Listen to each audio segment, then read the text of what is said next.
with another reaction today, we have the first medal of honor ever recorded. I've had people asking us to check this vid out. Um, Definitely fascinated, to see what it's all about. Um, yeah, Mike, do you have anything to say before we dive in there? Um, we've heard some crazy stories of people that have had the Medal of Honor. They've killed 200, 300 people for their country. Yeah, So I'm intrigued to hear who got the first one because I yeah, know they would have had to do something phenomenal, man, yeah, for the USSR. I mean, for USA. yeah, And yeah, man, I'm intrigued. yeah. I think my favorite story, something that's related to to this type of stuff, probably like Dan Daly or Eugene Bullard. Is Yeah. Dan Daly the sniper guy? He did a sniper Oh, guy recently. yeah, we did a sniper guy. I don't know if Dan Daly was. I think I he don't think was. he was for American though. No, Dan Daly was American. I think he was part of the Marine or something like that. So, Remember the guy that was really good at shooting? I can't remember. yeah, it's gonna be hard to keep track of these names because we've done Yeah, many. we've done We've done we've so done many of these 180 vids. videos, bro. Yeah. So but yeah, Dan Daly and Eugene Bullard. I don't think Eugene Bullard won the Medal of Honor though. I think he should have. But it makes sense why Eugene Bullard didn't win it because he was fighting most of his time in the military was with France. So but he was definitely in terms of his character, he was definitely worthy of winning at For least a sure. medal of honor. But yeah, guys, smash this like button, sub to our Patreon with the music reactions. I'll leave the link in the description. Enough talking. Let's dive in there. A U.S. Air Force combat controller, and the SEALs are attempting to rescue their lost teammate. You'll watch Chapman's heroic actions as he saves the lives of his entire SEAL team and then another 18 members of a quick reaction force, Wow. earning America's highest award, the Medal of Honor. Chapman and the SEALs exfil their MH-47 helicopter. John is the second individual to exit and immediately moves in the direction of the summit.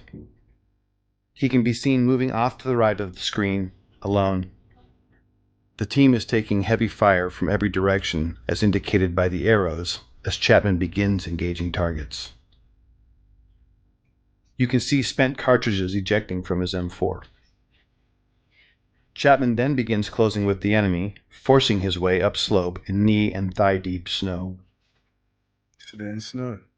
He is constantly under fire as he does this. Chapman's team leader begins to close on Chapman, following his trail through the snow. The dark mass above Chapman is a fortified bunker containing 2 enemy fighters, each armed with AK-47s, who are firing down on the team in the darkness. This bunker will come to be known as Bunker Number 1. Mm. To the left of the tree and Bunker 1 is another gray mass. This is a rock outcropping that came to be called the Boulder. Mm. Between Bunker 1 and this boulder can be seen the body of slain SEAL Neil Roberts, the man Chapman and the others are attempting to recover. Mm. Chapman, still alone and closest to the enemy, pauses to engage targets as his team leader follows him, but never actually catches up with him.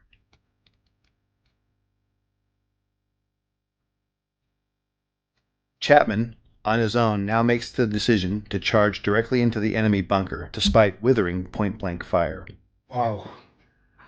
Chapman, now literally on top of the enemy, engages the 2 combatants and kills them, saving the lives of the remaining SEALs. You know how much bravery it takes, bro, Mike, to make that initial move. To Wow, people are firing at you, bro. yeah, into enemy territory, bro. You got to be very brave. I swear down. You Something that probably we you probably got hit a few times. Just um carried on. likely, but this is what amazes me most about these military people, man.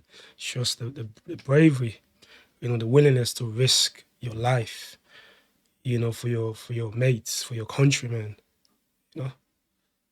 Engages the 2 combatants and kills them, saving the lives of the remaining SEALs. He does this from a distance of no more than 10 feet. These actions by themselves earned him his first Medal of Honor. He then climbs into and takes control of the bunker. Having cleared the immediate threat, Chapman is then joined by his team leader in Bunker 1. You can then see Chapman and his team leader engaging the next bunker, known as Bunker 2, which is situated to the left edge of the screen. This bunker, manned by a handful of Chechen and Uzbek fighters, also contains a heavy PKM machine gun, hand grenades, and rocket-propelled grenades. John Chapman is shot twice at this time in the torso and collapses, incapacitated.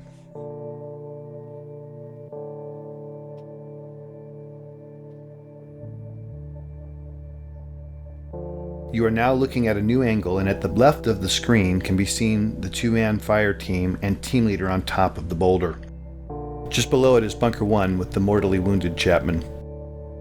One SEAL can be seen firing his modified M60 machine gun from the hip into Bunker 2 on the right side of the screen until he is struck by grenade shrapnel and tumbles 10 feet off the top of the boulder, collapsing at the feet of his team leader, thus setting off a chain of events that would lead to the SEALs abandoning Chapman on the summit.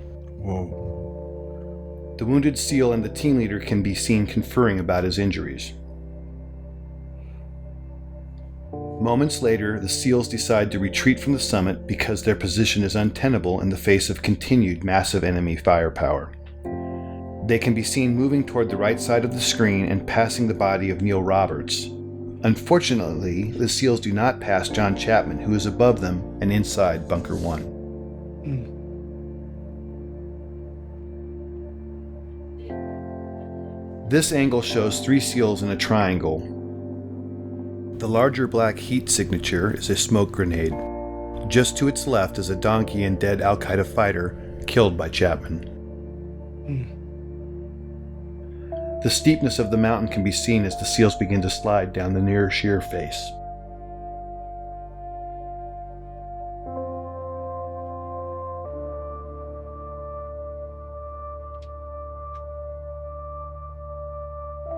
The team leader, desperate for relief and now with 2 wounded teammates, asks for uncontrolled airstrikes from an orbiting Air Force AC-130 gunship. The impacts you see are from 105mm howitzer rounds being fired onto the ridgetop in order to save the remaining SEALs.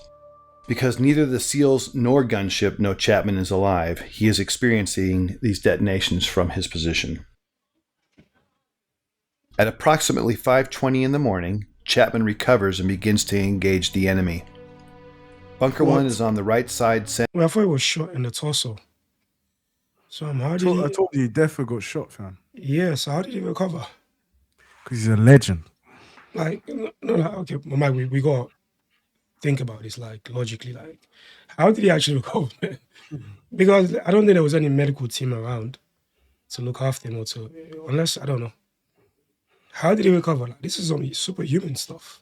Word. This is what you see in the movies, not in real life. Like, what? That's crazy. Recovers and begins to engage the enemy. Bunker 1 is on the right side center of the screen and Bunker 2 to the left near the screen center. It will never be known what caused his incapacitation and recovery. Of the 2 rounds that originally wounded him, at least 1 was mortal, and at this time he is experiencing severe blood loss and shock. Despite that, he begins his one-man stand against 24 enemy combatants. During this, maybe it's the adrenaline that kept him going. That kept him going, bro. Yeah, because sometimes adrenaline can, because it's a survival mechanism, isn't it? The body, it's the body's way of keeping you alive for as long as possible. So maybe that was enough to keep him alive and keep him fighting and. This time, Chapman initiates a series of radio calls, many of which are heard by a fellow combat controller and teammate of his and Delta Force operators on a nearby summit. Despite this combat controller's replies, Chapman never acknowledges whether because of damage to his equipment or himself will never be known. This new angle and footage shows Chapman at the top, identified by the green dot under the tree at Bunker 1. The lower center of the screen shows the first enemy fighter who is about to charge Chapman in the hopes of killing the American. The timestamp at the bottom shows it is now 6:05 in the morning and fully light. He's been fighting alone now for 40+ minutes and has received more gunshot and shrapnel wounds as a result of the fierce combat. This scene shows the second of several enemy charges. In this stunning display of determination and courage, Chapman can be seen fighting hand-to-hand with the fighter. In the larger screen display can be seen additional enemy moving on to the summit. But right now, John Chapman is fighting for his life. 6 minutes later, in this new shot, Chapman can hear another helicopter approaching the summit. He is in the bottom center of the screen underneath the tree and can be seen in the magnified inset box as he begins his desperate final stand to save the lives of the 18 men on the helicopter. The red dots are enemy fighters. John begins engaging the enemy in multiple directions and is rapidly approaching the last of his ammunition. The helicopter contains a quick reaction force comprised of Rangers, pararescuemen, and another combat controller. It is now 6:13 and the helicopter is short final. The enemy is desperately trying to displace Chapman so they can put heavy weapons or rocket-propelled grenades in Bunker 1 while simultaneously engaging the helicopter.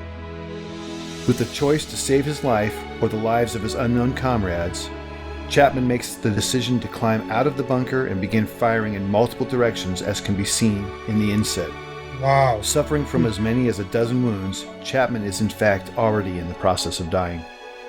As he fights, the helicopter is struck by a rocket-propelled grenade and makes a remarkable controlled crash just below Chapman and the summit. Chapman, now off-screen, continues to cover his comrades as they pour out of the stricken helicopter. Some of them are fatally shot as they exit. Damn. These images, with Chapman fighting the enemy at close quarter, are the last to show him alive and in this heroic act, thus qualifying for his second Medal of Honor. Ultimately, Chapman would expend all but the last few rounds of his ammunition, until, finally, after 16 bullet and shrapnel wounds, Chapman succumbs when he is shot through the heart. Took 16 bullets, bro, to bring him down. Like, Jeez. most people would die after one bullet. He kept going after 16 bullets, bro.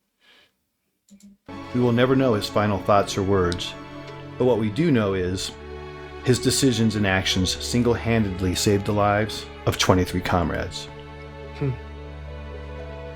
For more information about John Chapman's amazing story and the details about this mission, visit danschillingbooks.com or your favorite book retailer to obtain a copy of the Chronicle of his life, Alone at Dawn. Okay. That was incredible, man.